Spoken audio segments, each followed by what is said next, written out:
بتتلعب حلوه قوي عند اراوخو وياخد له مكان روميو، عايز يلعب البينيه، تتلعب البينيه سرعه سرعه، ممكن يوصل للكوره، وصل لها رافينيا، عايز يلعب العرضيه، الهدف الاول ليفاندوفسكي، ومين غيره الهداف ليفاندوفسكي يسجل الهدف. رافينيا، والنهايه رافينيا دياز صاحب 26 عام البرازيلي.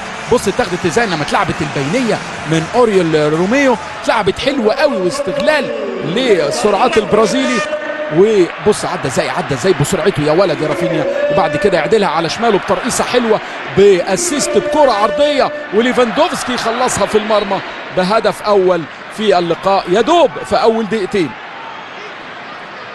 دقيقتين على طول الهدف الاول. البطوله 58 خوان جامبر على الارض، توصل الكره عند بيسوما في نص الملعب، مره ثانيه تتلعب عند سيرجيو لبريزيتش، يا ولد في الطرف الشمالي التكمله، وادي العرضيه، لا يا راجل تترد بهدف التعادل، يا ولد هدف التعادل مستنيها مع انجي بوستكوجلو المدير الفني. بص التكمله ازاي، بص الباك باص معمول ازاي، وادي الكره الاولانيه تتحط في الطرف الشمال من لوسيلزو، ولكن تترد تاني بلمسه اخيره من سكيب بهدف لصالح فريق توتنهام. لوسيلزو يحطها ولكن تترد مره تانيه من القائم الايسر، وكانه عمل 1-3 ما بينه وما بين سكيب، وسكيب بالقدم اليمنى، هدف بالقدم اليسرى لصالح ليفاندوفسكي، وبالقدم اليمنى تترد. وبص فيكاريو، بص رياكشن فيكاريو حارس مرمى توتنهام في الكره. نادي كولون الالماني كان فاز مرتين، وده الفريق الوحيد اللي فاز بالبطوله دي، اكتر تاني نادي يفوز بيها، لان برشلونه حصل عليها 45 مره، كولون كان حصل عليها مرتين، غير كده في انديه كتير فازت بيها. لكن نشوف بقى بيريزيتش اللي عايز توتنهام يفوز بالبطوله، تتلعب الكره العرضيه، يا ولد على العرضيه، وهو خامس اللقاءات الوديه قبل الاستعداد لموسم قوي، استعداد لموسم جمهور البلوجرانا مستني الكثير من تشافي المدير الفني لصالح نادي برشلونه. لكن بيريزيتش يا ولد تقول لي عنده 34 سنه، عنده 35 سنه، ولكن بيريزيتش لعيب بيتالق مع توتنهام سبيرز. ايفان بيريزيتش صاحب القاب كتير، عنده لقب الشامبيونز ليج، بص باليمين يعمل اسيست، بالشمال يعمل اسيست، لاعب الانتر، لاعب البايرن ميونشن، لاعب فولفسبورغ وبروسيا دورتموند وكلاب بروج.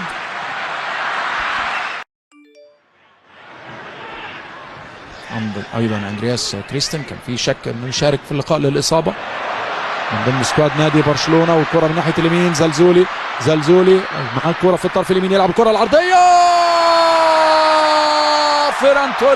فيران توريس يسجل التقدم 2-2.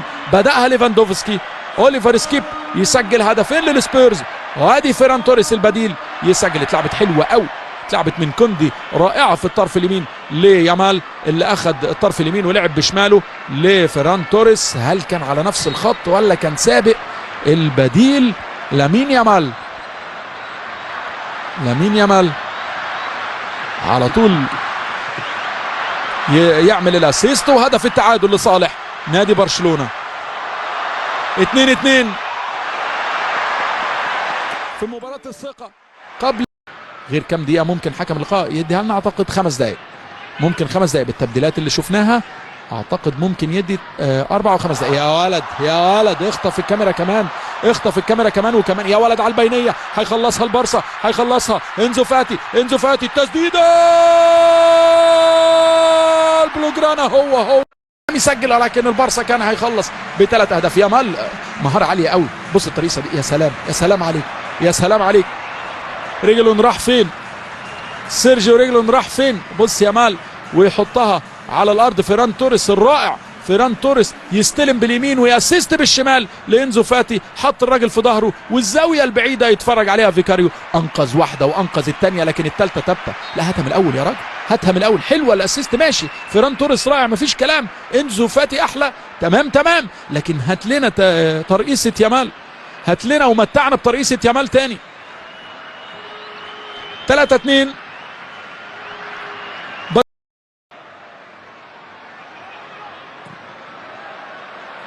توصل الكرة، بص الجمهور يعدي الراجل هنا، يامال بيرقص، لكن الراجل تعب، الراجل ريجلون تعب، تترد لبرشلونه، ممكن رابع زلزولي، يا ولد يا ولد يا ولد، سجل هدف رابع لصالح برشلونه. حد يصدق ان من 5 دقائق برشلونه كان متاخر بهدفين؟